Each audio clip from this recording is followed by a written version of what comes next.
মানুষ প্রয়োজনে নিয়ম বানায়, আবার সেই নিয়ম ভাঙে।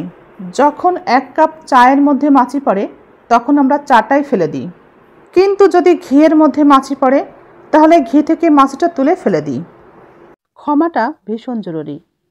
নিজে ভালো থাকার জন্যই কিন্তু ক্ষমা করাটা উচিত।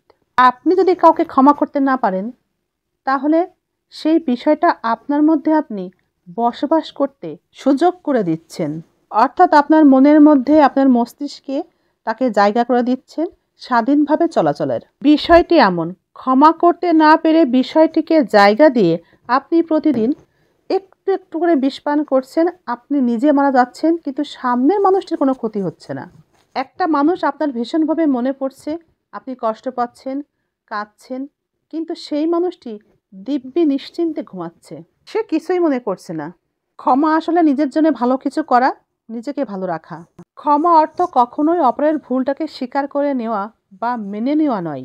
ক্ষমা অর্থ নিজেকে ভালো রাখার জন্যে, নিজের জন্যেই একটা সুন্দর জায়গা তৈরি করে দেওয়া। যদি আপনি সারা জীবন কারো সাথে থাকার ইচ্ছা পোষণ করেন, স্বামী স্ত্রীর সম্পর্কে এটা খুবই জরুরি। স্বামী স্ত্রীর সম্পর্কে আমরা সারা জীবন একসাথে থাকার ইচ্ছা পোষণ করি, আর এই ক্ষেত্রে আপনাকেই সর্বোচ্চ দিয়েই আপনার সম্পর্কের যত্ন নিতে হবে। সম্পর্কে থাকা আপনারা দুজন, আপনাদের দুজনের ইচ্ছা শক্তিই পারে আপনাদের সম্পর্কের পরিণতি দিতে।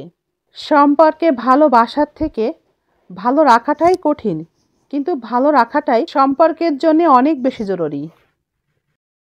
আরও একটি প্রশ্ন নিয়ে চলে আসলাম আপনাদের উদ্দেশ্যে। বিবাহিত পুরুষ এবং বিবাহযোগ্য পুরুষ। বিবাহিত পুরুষ এবং বিবাহযোগ্য পুরুষের জন্য এই প্রশ্নের উত্তরটি জেনে রাখা ভালো। বলেন তো দেখি, পুরুষের জন্য কোন ধরনের নারী সবথেকে বেশি ভয়ঙ্কর?